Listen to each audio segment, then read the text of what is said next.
Mais j'aimerais qu'ici présent, nous puissions avoir le rêve qui était en Christ. Alléluia. Alléluia. Si nous avons ces rêves en Christ, nous allons réussir notre vie. Alléluia. Nous allons marcher vraiment avec le Seigneur et nous verrons la gloire du Seigneur.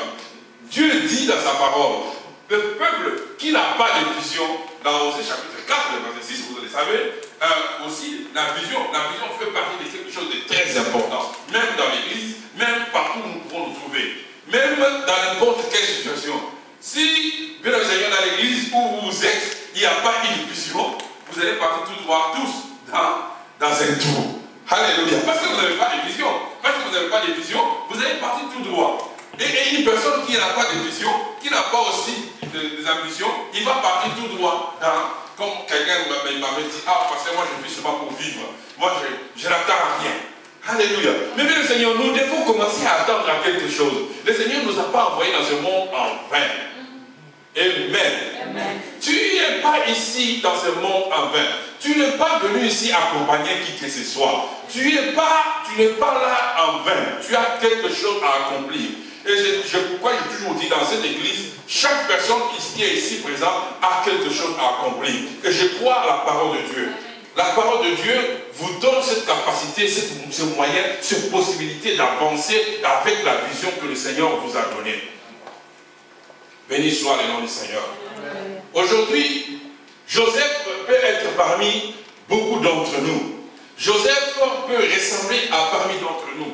Et beaucoup de personnes sont comme Joseph, ils ont une vision, mais cette vision peut être combattue.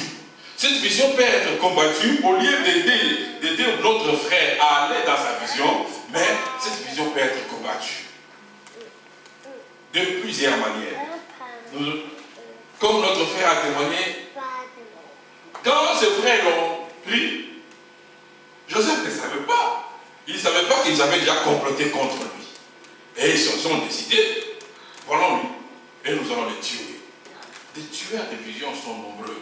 Aujourd'hui, dans notre époque, les gens, les tueurs de vision sont nombreux. Tu peux arriver à accomplir quelque chose, et certains des gens qui te regardent, ils disent, mais lui, il a telle vision. Et cette vision qu'il a, c'est tellement grand, nous allons nous attaquer à cette vision. Ils ne vont pas s'attaquer à toi, mais ils vont s'attaquer à ta vision. Alléluia. C'est pourquoi beaucoup de gens, beaucoup de personnes, le combat devient comme, ce n'est plus le combat spirituel, devient le combat charnel. Les gens ne comprennent pas pourquoi toi même tu ne comprends pas pourquoi les gens te combattent. Les gens te combattent parce que tu as une grande vision. Alléluia. Tu as une grande vision. Celui qui a une vision, c'est celui-là qui réussit dans la vie. Alléluia. Amen. Ayant les rêves venant de la part du Seigneur. Je parle de rêve vraiment de la part du Seigneur. C'est merveilleux quand tu rêves quelque chose et que le Seigneur t'a donné une révélation. Joseph était capable, quand il a ses rêves, il était capable aussi d'interpréter ses rêves. Alléluia. Je crois que le Seigneur, s'il te donne une vision, il te donne aussi la provision. Alléluia. Le Seigneur ne peut pas te donner une vision sans provision. Lorsque le Seigneur a donné à Joseph cette vision, lui a donné aussi la révélation de comprendre la vision. Béni soit le nom du Seigneur. C'est aujourd'hui les gens, ils ont la vision, mais ils n'ont pas l'explication de la vision. Ils ne comprennent pas la vision qu'ils ont. Nous devons être capables, si nous avons une vision de la part du Seigneur, nous devons être capables de les décortiquer et de savoir où le Seigneur va nous amener. Alléluia. Peu importe la direction que la vision peut nous amener. Souvent, c'est là où ça pose des problèmes. Tu peux avoir une grande vision et tu vois comme Joseph a la vie. Joseph a la vie bien vue. Est-ce que ses rêves étaient faux? Non. Il a bien vu. Et le Seigneur lui a donné la révélation. Le Seigneur lui a donné la révélation. Non, voilà, Joseph, ce que je vais faire de toi, ça sera ainsi. Tu seras le sauveur de ta famille. C'est au travers de toi que toute ta famille sera sauvée. Et Joseph a vu cela. Mais maintenant, arrivé à la réalisation, c'est là où les choses se compliquent. Tu peux avoir une église, comme on dit, une église a une vision. C'est là où les choses se compliquent. Quand vous voyez une église qui a une vision, quand ça commence à descendre, à monter, à partir de gauche à droite, C'est là où les gens se disent, ah, mais est-ce que lui aussi, il avait vraiment eu la vision? Mais si tu as une vision du Seigneur, tu resteras intact. Peu importe le route, peu importe le chemin que cela doit prendre, mais si tu as cette vision de la part du Seigneur, tu tiendras ferme. Alléluia. Amen.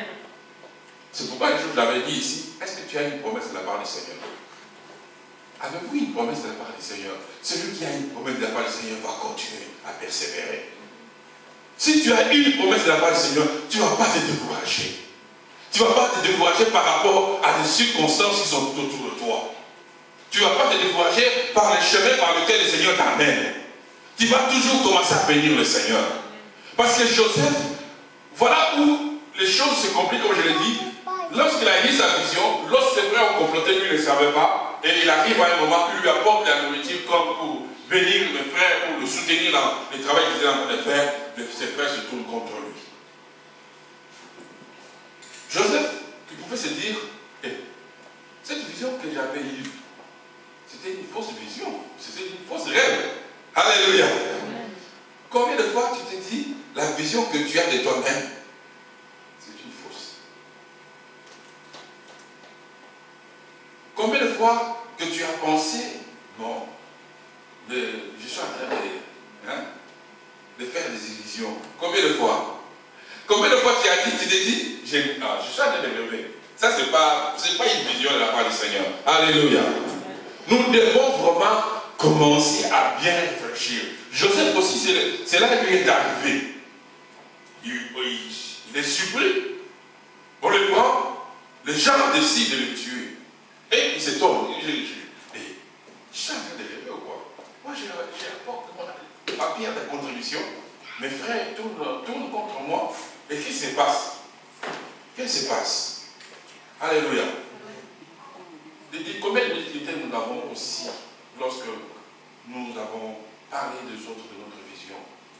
De combien de fois les gens se sont tournés les dos et ils ont parlé mal de nous lorsqu'on avait une vision?